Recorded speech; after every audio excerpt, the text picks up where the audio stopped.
اللہ تبارک و تعالی نے انسان کے اندر دو چیزیں رکھی، ایک اس کا جسم، ایک جسم کے اندر جان، جسے روح کہا جاتا ہے۔ جسم کو مٹی سے پیدا کیا اور جو جان، جو روح ہے وہ آسمان سے اس کے اندر آئی۔ روح کیا ہے، میں اس کے بارے میں ایک بات کو بتاؤں گا، الگ سے بتاؤں گا دوسری ویڈیو میں۔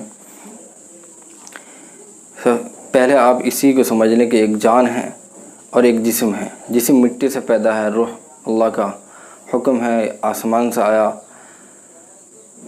ہمیں جب تک ہمارا پیٹ نہیں بھرے، ہمارا جسم کھانے کے لیے محتاج ہوتا ہے، کھانے کی اس کو ضرورت پڑتی ہے، بے چین ہو جاتے ہیں ہم بھوک میں، ان چیزوں کے لیے جو چیزیں مٹی سے بنی ہیں، مٹی سے نکلی ہیں۔ گیہوں، جتنی بھی اناج ہوں، جتنی کھانے پینے کی چیزیں ہیں وہ مٹی سے نکلی، زمین سے نکلی۔ تو ہمارا جسم مٹی سے بنا، مٹی کا بنا، تو یہ مٹی سے ہی نکلی ہوئی چیزوں کو طلبگار ہوتا ہے، محتاج ہوتا ہے، اس کو ضرورت ہوتی ہے، اس سے ہی اس کی بے چینی دور ہوتی ہے۔ دوسری چیز ہے ہماری روح، ہماری جو جان ہوتی ہے،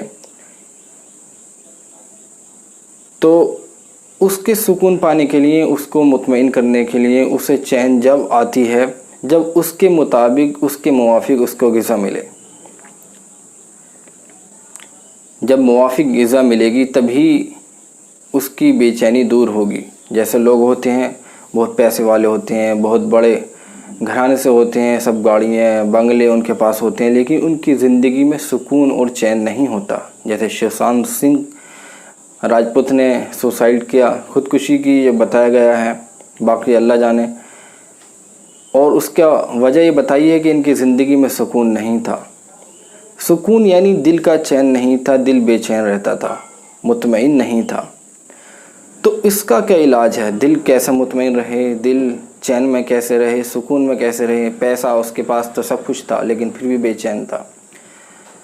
تو یاد رکھیں، جو جسم ہے وہ مٹی سے بنا، اور مٹی کی ہی چیزوں سے اس کی بھوک ختم ہوتی ہے، اس کی بے چینی ختم ہوتی ہے۔ ایسی روح جو ہے ہماری، وہ آسمان سے آئی، آسمان کی ہی اس کو غذا لگنی ہے، آسمان کی غذا اس کو ملے گی، اس کی موافق غذا اس کو ملے گی تو اس کی بے چینی دور ہوگی۔ وہ ہے اللہ کا کلام۔ اللہ تبارک و تعالی قرآن میں فرماتا ہے، الذین آمنوا وتطمئن قلوبهم بذکر اللہ الا بذکر اللہ تطمئن القلوب، کہ یہ سورہ رعد کی آیت ہے۔ وہ لوگ جو ایمان لائے، ان کے دل اللہ کی یاد سے، اللہ کے ذکر سے مطمئن رہتے ہیں۔ اور اللہ تعالیٰ کہتا ہے، اللہ یاد رکھو، سن لو، اللہ ہی کی ذکر سے دلوں کو سکون ملتا ہے۔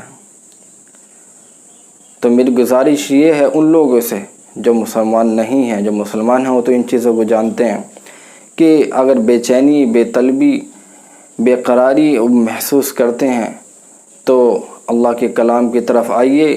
اس کے ہندی ترجمے بھی مل جاتے ہیں، اس کو پڑھ کے آپ خود غور کیجئے، آپ پڑھ کے غور کیجئے اور سمجھیے، آپ کو دیکھنا کتنا سکون، کتنا چین ملے گا۔ ایسی کتنی فلمی ایکٹرز ہیں جو ایمان کی طرف آئے، انہوں نے اس کو پڑھا اور دیکھا، اور تو انہوں نے اس کے اندر سکون پایا۔ دیش بدیش، باہر کے انگریز ایمان کے اندر آئے، کیوں؟ ان کا مقصد جو انہوں نے بتایا بات کو یہی تھا کہ ہمارے زندگی میں چین و سکون نہیں تھا، ہمارے پاس مال و دولت بہت تھی، لیکن ہم نے جب یہ دیکھا، قرآن دیکھا، تو ہمارا دل کا سکون ہمیں مل گیا، ہمیں اطمینان ہمیں مل گیا، ہماری بے چینی دور ہو گئی۔ تو آپ سے بھی گزارش یہ ہے کہ اللہ کے ذکر کی، اللہ کی یاد سے دل کو سکون ملتا ہے۔ کتنی ہی آپ کے پاس گاڑیاں ہوں، کتنی ہی آپ کے پاس پیسہ ہو، کتنی ہی آپ کے پاس مال و دولت، نوکر، عہدے اور جاہ ہوں، آپ کو ان چیزوں سے سکون نہیں ملے گا جب تک آپ اللہ کی طرف نہیں آئیں گے، اللہ کی بات کو نہیں سنیں گے، نہیں دیکھیں گے، نہیں مانیں گے، تو آپ کو سکون نہیں مل سکتا، کتنے ہی آپ کے پاس پیسہ ہو جائے، کیونکہ اللہ تعالیٰ کہہ رہا ہے، الا بذکر اللہ تطمئن القلوب، کہ اللہ کی یاد سے ہی دلوں کو سکون ملتا ہے۔ تو کوشش یہ کریں، آپ عربی اگر کوئی نہیں جانتا ہے تو ہندی میں، اردو میں، انگریزی میں، سب میں قرآن شریف کے ترجمے ملتے ہیں، اس کے مطلب اس کے اندر بتائے جاتے ہیں۔ آپ ان کو پڑھیں اور غور کریں کہ ہماری زندگی کے اندر کس چیز کی کمی ہے اور ہمیں سکون کیوں نہیں مل رہا۔ تو انشاءاللہ آپ کا یہ بے اطمینانی بے چینی دور ہو جائے گی۔ اللہ تعالیٰ سمجھ کی اور عمل کی توفیق عطا فرمائے۔